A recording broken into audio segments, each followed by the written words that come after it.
Eric here, DeFi IoT. Today I want to talk a little bit today on copper. Copper hits $5 today for the first time ever.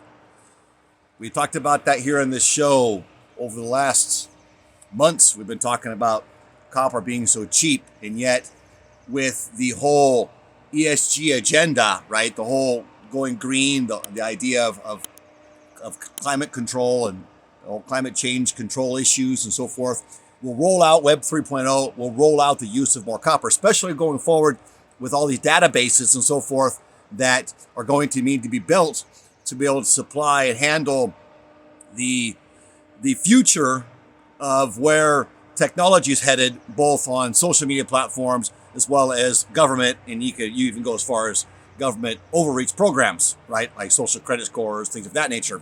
Databases are going to need to be built, and governments won't necessarily be the entities that are the ones that are going to be doing the work. Like in China, for example, the social credit score is an idea by the centralized government, the CCP, the Communist Party there, but it's allowed to each city and local areas to implement it how they seem fit to do it, right? In its current state of how they're implementing the program at this point right now. With that in mind, what takes place is this. Here in the U.S., the idea of a CDBC, a central bank digital currency, and the whole concept of blockchain and the storage that's needed for blockchain, because everything is stored on this blockchain, on this chain, we'll need to have data centers. And this we talked about just last week as well.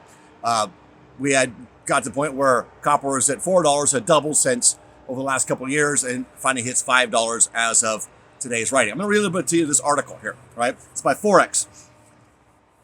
The May and June U.S. copper contracts both touched $5 per pound today, a record high for this metal.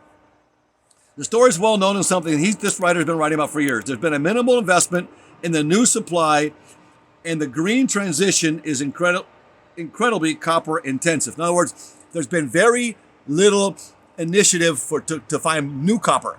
And what coming down the pipe in these agendas is going to require more copper. So you can start seeing that demand rise. Now's the time, though, for myself, and this is not financial advice by no means. This is just something for you to look at, an idea that we're looking at, try to get into precious metals that are not as expensive as gold. Gold hits a new record high as well. Silver is way behind still fairly low value from its all-time high. But still, you're going to pay about $30 or so to buy a 1 ounce bullion or coin. Bullion mostly. Coin could have a different value to it. However, with copper, you're much cheaper. I was buying copper coins for like $1, $1.50. Here it's a few months back. And you're going to start seeing that begin to increase now. Will that demand come down? Or will that price come down? Well, it could fluctuate some. I'm sure if they come out, dig for more copper. I don't know how rare copper is, but I do know this, that the demand for copper is going to increase. And so the short term, at least, for copper consumption is going to drive prices higher.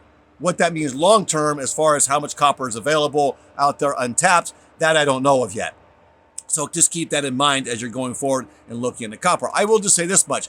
All resources, though, are being gobbled up by the BRICS nations, by the U.S. and in the Western affiliate NATO nations.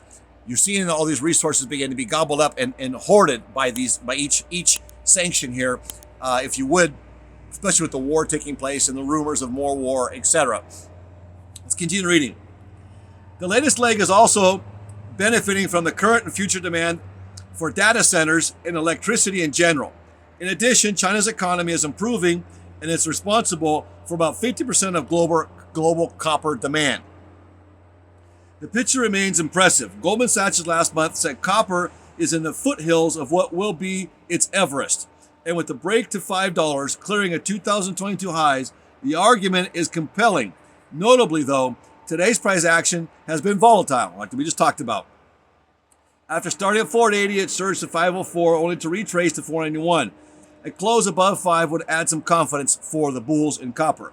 Ultimately, though, it will come down to supply and demand. For the bulls, the most powerful indicator in the investment pipeline. It takes 10 to 15 years to develop a greenfield copper mine. So there's very little that can be done if price skyrockets aside from additional recycling. Now, what's that mean?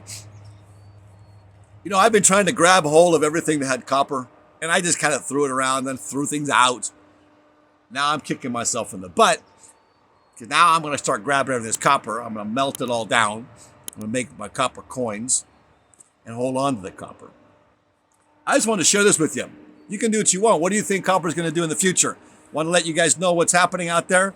There's going to be something you can get into that's a precious metal you can actually hold tangibly and very affordable to get into. And it has a high use case, and the development of a copper mine takes a long time to do, 10, 15 years. So we got to run with this for a little while. And I think you might see copper hit much higher than what we're seeing right now.